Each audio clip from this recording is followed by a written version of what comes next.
ليه الكرة مش عادلة؟ الكرة مش عادلة لأن المنتخب السعودي ما يستحقش الخسارة، ما يستحقش حتى إن هو يتعادل. هو الاستحقاق والعدل الوحيد إن هو يفوز.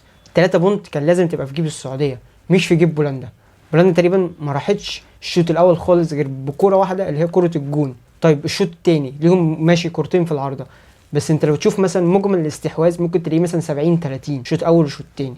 طب هتتكلم مثلا على مجمل الفرص او توتال الفرص، هتلاقي تشيزني مثلا شايل 3 4 او 5 كور، غير ضربة الجزاء المستهترة والاستهتار من سالم بيلعب ضربة جزاء باستهتار بطريقة مش طبيعية. مفيش ضربة جزاء ابدا في العالم في لعيب بيلعب ضربة جزاء كده. ضربة جزاء بتتلعب تشوط في زاوية باقوى حاجة عندك، شوطها جامد في زاوية. ده المنطق الوحيد لضربات الجزاء، بتشوط جامد في زاوية. راحت بقى ما راحتش، يبقى انت عملت اللي عليك، شطها حلو، شوطه كده بمنتهى الاستهتار. الصراحه منتهى الاستهتار اللي خلت بولندا تاني ترجع تفوق عادي ولا كأن حصل حاجه. انت الجون ده كان هيخليهم هم يناموا، يخليك انت تبقى الباور بتاعك اكتر، تبقى انت متحفز اكتر ان انت تفوز، ان انت راكب الماتش، انت راكب 90 دقيقه تقريبا. انت الجون تعادل زي ده من سالم ضربه جزاء قبل نهايه الشوط، عشان ترجع الشوط التاني كانت هتبقى متحفز اكتر ما انت كنت متحفز اصلا. كنت تبقى عايز جون الفوز مش جون التعادل. وانت المشكله وانت بتحاول بقى ان انت تتعادل، جه مدافع عندك يعني بطريقه مش طبيعيه، بطريقه هبله. ادى الجون كده لليفا، قال له هالجون. مش قصده، بس مفيش حد بيستلم كده. انت المفروض اول ما تستلم تبقى باصص يمين وشمال، تشوف مين جاي مين مش جاي، في لعيب قريب مني، في لعيب من الخصم مش قريب مني. هي كده. بس انت بتستلم، انت مش عارف تستلم وانت اخر لاعب في الملعب. الحارس بتاع السعوديه عمل اللي عليه، واكتر. بس انت بتستلم بمنتهى الاستهتار، ولاعب بيلعب بالضرب جزاء بمنتهى الاستهتار. مش فاهم في ايه. ما ينفعش تبقى راكب الماتش 90 دقيقه وبولندا يجوا اي كلام كده يروح جايبين جونين، خلاص خدوا ال3 بونت ويروحوا ماشيين.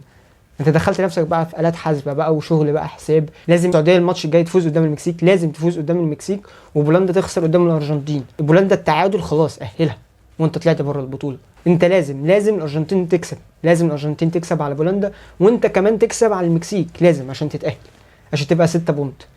لازم تكسب المكسيك وكمان الارجنتين هناك. يعني انت مش بس هتبقى على حسابك، يعني انت لو فزت الماتش ده، اتعادلت الماتش ده، الدنيا كانت هتبقى اسهل بنسبه 80%. الصراحه الكوره مش عادله حقيقي، الكوره مش عادله حرفيا، الكوره مش عادله خالص. السعوديه ما تطلعش حتى متعادله الماتش ده، السعوديه تطلع فايزه، وفايزه 2 و3 و4 كمان، بس اللي تغلب بيه العب بيه. حرفيا بولندا عملت كده، هي نايمه طول 90 دقيقه في منطقه جزاءها، وفي الاخر راح جاب جونين، جون غلطه وجون عشوائي يعني بحت. يعني بثلاث اربع باصات كانوا واصلين للجون. انت بقى بعديها دخلت بقى نفسك في حوارات، انت لازم تفوز المكسيك، لازم. تخيل بقى المكسيك اللي انت لازم تفوزها عشان تبقى 6 بونت، ولازم بولندا تخسر من الارجنتين عشان تبقى 4 زي ما هي، فانت تتاهل مع الارجنتين. غير بقى انت مش عارف دلوقتي، انت لسه مش عارف بقى المكسيك مثلا هتعمل ايه في الصحراء مع الارجنتين. يمكن المكسيك تفوز، يمكن المكسيك تتعادل، برضو دي حسابات تانية بقى وآلة حاسبة تانية، ويمسك بقى قلم وورقة ويقعد بقى يحسب انا هعمل ايه، وده لو فاز هيعمل ايه، وانا لو فزت هعمل ايه. اقعد بقى يحسب ويعمل، دخل نفسك في حسابات. ليه دخل نفسك في الحسابات دي كلها؟ هيرفي رونالدو ما غلطش، اللعيبه ما غلطتش، مفيش اي حد عمل حاجه غلط. لعيبه السعوديه وهيرفي رونالدو عاملين كل حاجه صح.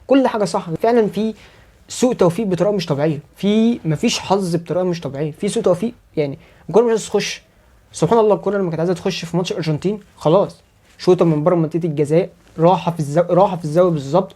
والناحيه الثانيه كوره جت للاعب اللي جاب جون، تقريبا هو اللاعب اللي جاب الجون الاول للسعوديه قدام الارجنتين. جات له تقريبا نفس الكوره، تقريبا نسخه منها، وعلى شماله برده، بس المره دي قلشت على شماله برده، نفس جون السعوديه قدام الارجنتين الاول، وجات له النهارده قدام بولندا في الشوط الثاني، بس المره دي قلشت. سبحان الله، هي مش عايزه، هي في سوء توفيق مش طبيعي، مفيش حظ خالص. لعيبه السعوديه عملت اللي عليها، والجماهير عملت اللي عليها، وهيرفي رونالدو عمل اللي عليه، كله عمل اللي عليه، بس هي حرفيا مفيش حظ، مفيش توفيق. يعني انت المفروض بقى خلاص راجعوا نفسكم بقى، خلاص مفيش حاجه. كميه الاخطاء الفرديه البحته من لاعب شاط ضربه جزاء باستهتار، او من مدافع بيستلم كرة باستهتار، كميه الاخطاء دي لازم ما ينفعش تتكرر في ماتش المكسيك. انت ماتش المكسيك بدون اخطاء، لازم يبقى بدون اخطاء. ركز، اكيد هيرفي رونالدو هيرجعهم نفسيا عادي، ولا كأن حاجه حصلت. الراجل ما غلطش في اي حاجه النهارده، عمل كل حاجه صح. لعيبه السعوديه عملت كل حاجه صح، راكبين بولندا 90 دقيقه بلغه الكره، راكبين بولندا فعلا حرفيا 90 دقيقه، كل حاجه صح. هو بس كان فاضل التوفيق وان الحظ يبقى مع السعوديه. ماتش المكسيك لازم تفوزوا، لازم تفوزوا، ما ينفعش فيه غلطات فرديه خالص نهائيا، او لاعب يضيع ضربه جزاء او مدافع يغلط او اي حاجه. ما ينفعش اي حاجه زي دي تحصل تاني خالص.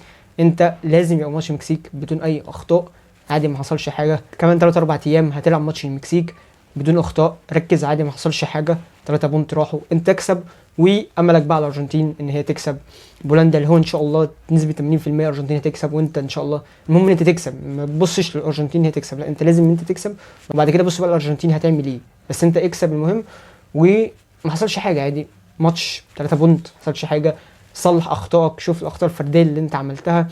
بعد الجون على طول لما غلط، بعد الجون التاني بتاع بولندا، هيرفي راند راح مطلع مدافع اللي غلط على طول. ليه؟ ممكن يكون مثلا لسه في الملعب بس مش مركز، دماغه مش في الملعب، انا غلطت ليه، طب انا عملت ايه، فممكن يغلطهم تاني، فملهاش لازمه. هو الراجل كان عايز يرجع بس معرفش للاسف بقى. خلاص بس شباب ما حصلش حاجه، وان شاء الله ماتش السعوديه والمكسيك السعوديه تفوز، وانت تامل بقى ان الارجنتين تفوز على بولندا ان شاء الله. شباب يكون خلصنا الفيديو بتاع النهارده، ما تنساش تعمل اشتراك، انزل اعمل اشتراك وفعل زر الجرس عشان يوصلك كل جديد. سلام.